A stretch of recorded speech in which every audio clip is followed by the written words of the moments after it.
কিন্তু কারো কোনো কথা শোনে না। দেখবেন বাবার চেহারাটা মাথার দিকে তাকানো, বাবার এই গাল দিয়া যেই মিষ্টি পানি দেয় এই পাশ দিয়া পানি গুলা বের হয়ে যায়। আজকে বাবার বড় বিপদ, আজকে নেব খারাপের বড় বিপদ।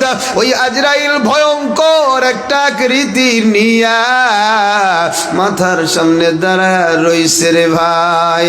বেঈমানের আত্মাটা শরীরের মধ্যে আজরাইল রে দেখা খালি দৌড়ায়, কারণ এখন তার ঘুম ভেঙেছে, এখন সে বুঝতে পেরেছে সব জায়গা থেকে পার পায়া গেলাম। নামাজ না পড়লেও আল্লাহ খাওয়াইলো, রোজা না রাখলেও আল্লাহ খাওয়াইলো, কিন্তু আজরাইলের ধরা বড় ধরা। আজকে আর আমার মনে হয় পার পাওয়ার কোনো সুযোগ নাই। এবার বেঈমানের আত্মাটা পুরা দেহের মধ্যে দৌড়া দৌড়ি করে। আজরাইলের হাতে থাকে একটা জাহান্নামের আগুনের তৈরি মুগুর। আজরাইল পায়ের বৃদ্ধাঙ্গুল থেকে পিটাইতে থাকে, ওই রুহটা বের হতে চায় না। আজরাইল কি করে? কাটা চামচ তো সবাই চিনো রে, কাটা চামচটা দিয়া আজরাইল চামচটারে শরীরের মধ্যে নিক্ষেপ করে। নিক্ষেপ করার সাথে সাথে অটোমেটিক কাটা চামচটা বাঁকা হয়ে যায়। আত্মা কই পালাইবি রে? একদিক দিয়া মুগুরের বাড়ি, আরেক দিক দিয়া কাটা চামচটা দিয়ে যখন টান দেয়, আরে যুবক, বেঈমান বেনামাজি সুদখোর জিনাকার, এদের শরীর থেকে আত্মাটা টেনে হেসড়ে বের হয়ে আসে। এই জন্যই তো ওই আত্মাটা চিৎকার দিয়ে বলে, গোসলের সময় বলি রে আবার তোমরা লাড়াচাড়া দিও না, কারণ আজরাইলের তুফানে আমার উপরে বড় ঝড় গেছে। আমার শরীরের অঙ্গ প্রত্যঙ্গ গুলা থেতলা গেছে, আমার শরীরের অঙ্গ প্রত্যঙ্গ গুলা ঢিলা হয়ে গেছে। এই জন্যই তো যুবক, মরণের ভয়, জাহান্নামের ভয়, আল্লাহর ভয়। সাহাবায়ে কেরামরা বন্ধু কাঁদে, আমার নবীও কাঁদে, আল্লাহ ওয়ালারা দিনদাররাও কাঁদে। আমাদের জলিলুল কদর একজন মা, আমার নবীর স্ত্রী আম্মা জান খাদিজাতুল কুবরা রাদিয়াল্লাহু তাআলা আনহা, একদিন ফজরের নামাজের পর আমার মা যেই নামাজের উপরে বৈশা চিল্লায়া চিল্লায়া কান্না করে। যুবক, হযরতে ফাতেমা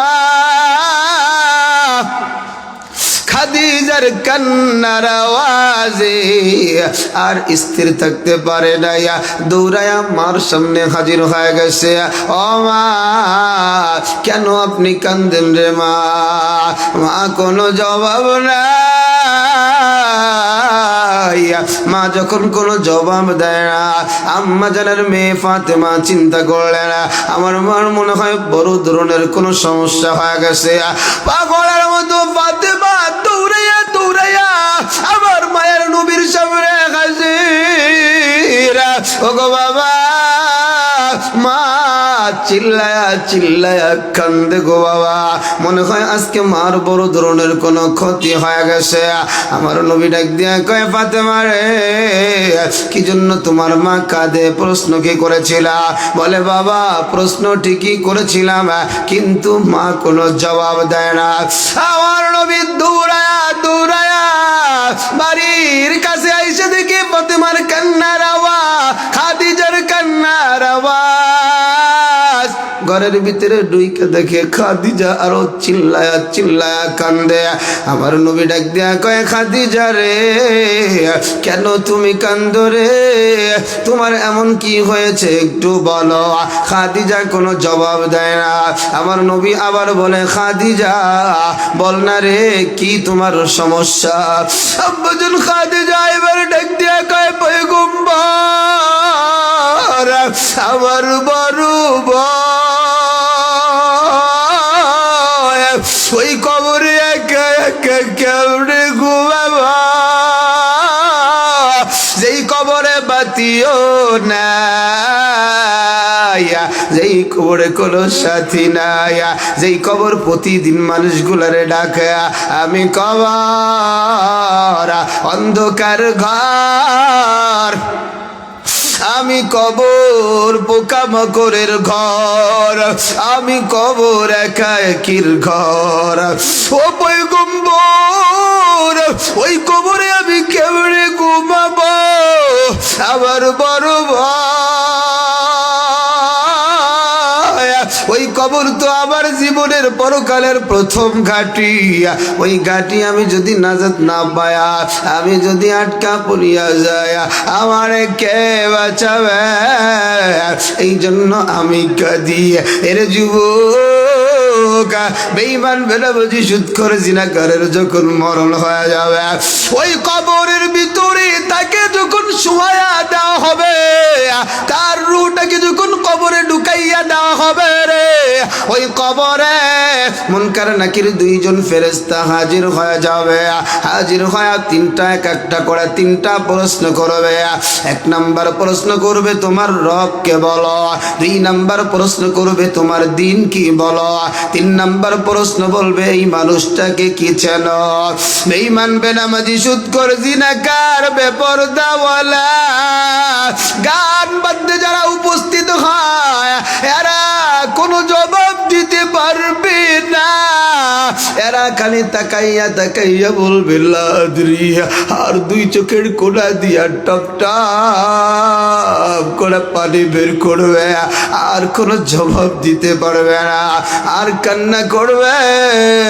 এমন সময় আবার আল্লাহ ডাইকা ডাইকা বলবে, ও ফেরেশতা, এরা মিথ্যাবাদী, মিথ্যাবাদী রে।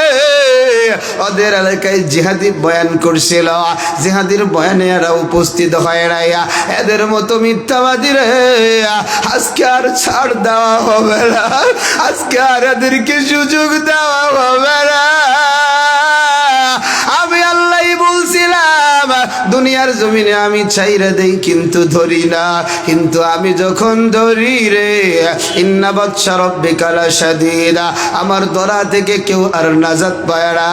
আজকে এদেরকে সুযোগ দেওয়া হবে না। খুঁজো খুঁজো খুঁজো, খাপ কইরা এগুলারে ধর, দইরা দইরা জাহান্নামী পোশাকটা পড়ায়া দে। এরে যুবক, কেমনে ওই কবরে আগুনের ভিতরে জ্বলবি রে? নবীর জলিলুল কদর সাহাবী হযরতে ওসমান কবরটা দেখা টাস করে চিল্লান দিয়া বেহুশ হয়ে যাইত। সাথীরা বলতো, নবীর সাহাবী ওসমান কি অবস্থা, কবর দেখলে তুমি বেহুশ হয়ে যাও, অথচ তোমার ব্যাপারে জান্নাতি সার্টিফিকেট চলে আসছে।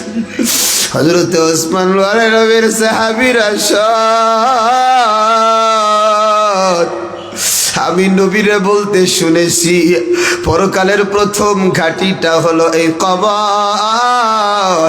একবার যে আটকা যাবে সে আর সহজে ছুটতে পারবে না। আমি ওসমানের বড় ভয়, বলতো নাই আবার কি হবে এই কবরে? আল্লাহ যদি আমারে মাফ না করে। এ মুলাদির বাবারা, এ যুবক আমার মায়েরা, পায়ে হাত দিয়ে তোদেরকে বুঝাই রে ভাই, এক দুই ফোঁটা চোখের পানি আল্লাহর ভয়, কবরের ভয়, জাহান্নামের ভয়, চোখের পানিটা আনার ব্যবস্থা করো রে যুবক। কারণ আবার নবী জানাইয়া দেয়, হুররিমাতিন নার আলা মান বাকাত মিন খাশিয়াতিল্লাহ। আল্লাহর ভয়, কবরের ভয়, জাহান্নামের ভয় যারা চোখের পানিটা ছাইরা দেয়, আল্লাহ পাকের জাহান্নামের আগুন তাদের জন্য হারাম হয়ে যায়। এই জন্যই তো নবীরা কান্না করতেন, সাহাবা একরামও কান্না করতেন, কিন্তু আমাদের চোখে